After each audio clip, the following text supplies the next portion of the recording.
Hello friends, this is Atul sir here and I was just thinking about my dear students के इस week में अगले week में बहुत सारे बच्चों की प्री बोर्ड एग्जामिनेशन शुरू हो रही है। हमारे यहाँ पर भी कल कुछ बच्चों की प्री बोर्ड एग्जामिनेशन शुरू हो रही है। तो आई वाज जस्ट थिंकिंग कि बच्चों के माइंडसेट में सबसे इम्पोर्टेंट फैक्टर अभी जो जा रहा रहेगा वो रहेगा कि we are feeling stressed out. तो ये बहुत सी कॉमन सी बात है कि ड्यूरिंग द एग्जामिनेशंस बहुत सारे बच्चों को स्ट्रेस महसूस होता है, उनके पेरेंट्स को स्ट्रेस महसूस होता है। लेकिन इसके ऊपर क्या कर सकते हैं हम लोग? इसके ऊपर एक इलाज है, इसके रीजंस है। अगर रीजन है तो सॉल्यूशन भी है। तो वही सारे रीजंस और सॉल्यूशन के साथ मैं आपके लिए ये वीडियो लेकर के आया हूं। इसको आप आपके दोस्तों के साथ जरूर शेयर करिए। Okay, so stress during examinations. Reason number 1 is fear of failure in getting success. बहुत बार क्या होता है कि हम लोग जब भी पढ़ाई के लिए बैठते हैं या एग्जाम्स पास आती है तो हम लोगों को ये डर लगता है कि मेरा एग्जाम्स में कैसे परफॉर्मेंस रहेगा, मेरी जो एक्सपेक्टेशंस रखे हुए मेरे माँ बाप या मेरे रिलेटिव्स, मेरे फ्रेंड्स, मेरे टीचर्स जो कुछ मेरे से एक्सपेक्ट कर रहे हैं, तो वो अगर मैं हासिल करने में अगर फेल हो गया तो फिर क्या हो गया। तो ये थॉट प्रोसेस की वजह से भी बच्चों को बहुत ज्यादा स्ट्रेस होता है। हालांकि इस पर्टिकुलर रीजन का सॉल्यूशन भी है। इसके ऊपर क्या करना चाहिए? Set realistic goals. मानो कि कल आपका एग्जाम है, तो कल अगर आपका एग्जाम है और आपका अगर अंडर प्रिपेयर्ड हो आप, तो आप कितनी सारी चीजें ये पर्टिकुलर एक दिन में कवर अप कर सकते हो। तो उसको एक लिमिटेशन है। तो आपको क्या करना है कि जो भी प्रिपरेशन हो सकती है उतनी करो, ज्यादा से ज्यादा कोशिश करो, क्योंकि अभी जो भी पढ़ाई आपकी होगी वो आपके अगले प्री बोर्ड्स के लिए या अगले स्कूल के एग्जाम्स के लिए, क्लास के एग्जाम के लिए और या बोर्ड एग्जाम्स के वक्त को तो आपको फायदे में आने ही वाली है। Okay, so set realistic goals and prioritise. जो पेपर है उसी के बारे में सोचो। इसके बारे में मत सोचो कि 4 दिन के बाद मैथ्स है या 4 दिन के बाद फिजिक्स है, उसके बारे में मत सोचो। कल अगर इंग्लिश का पेपर है तो इंग्लिश के पेपर के बारे में ही सोचो। Reason number 2 is overwhelming workload.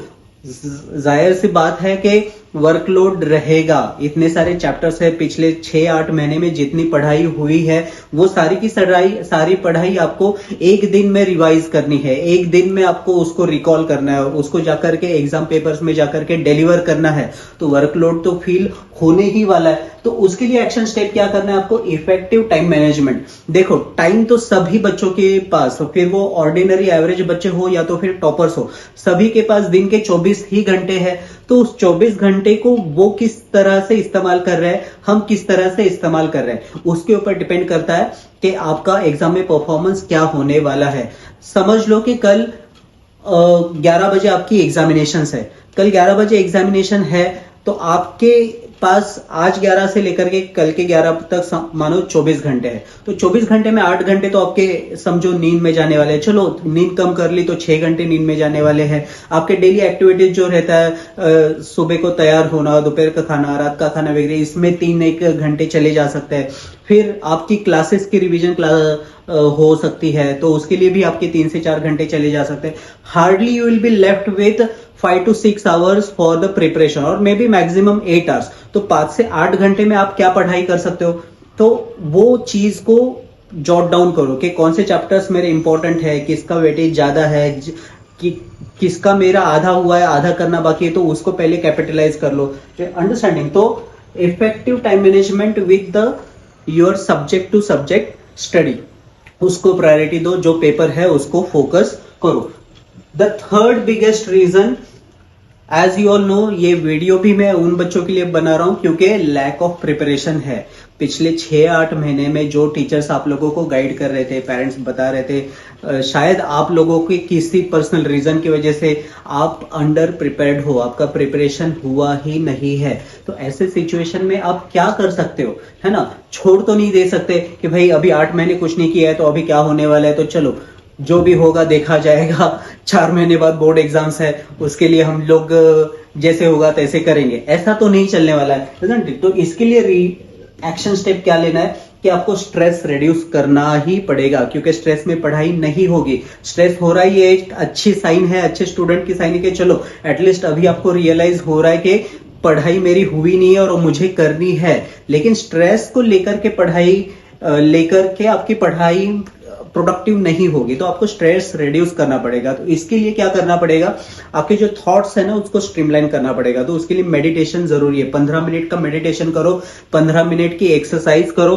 15 minute की आपके डे प्लान के लिए डाल दो कि आज के दिन में कभी किस वक्त मेरी क्या एक्टिविटी है, कब मुझे समय है और मैं क्या क्या कर सकता हूं। ये 3 स्टेप्स अगर आपने प्लान आउट कर दिए, एक पेपर के ऊपर लिख दो, आपके टेस्ट सीरीज का जो टाइम टेबल है उसको पढ़ लो कि कौन सा पेपर कब है, किस पेपर को ज्यादा टाइम है नहीं है, ये चीज को समझ लो और उस हिसाब से एक्शन प्लान बनाइए। I can guarantee you that you will come out with flying colours in the first pre board examination. अगर फर्स्ट प्री बोर्ड को आप सिंसियरली सीरियसली फोकस करके अगर अटेम्प्ट कर रहे हो तो आपके फाइनल के रिजल्ट्स बहुत माइंड ब्लोइंग हो सकते हैं। तो until my next video, stay focused, stay positive, keep working hard for your examinations. This is Atul sir signing off. Please share this video with your friends and family so that they can also get help from this video. Thank you.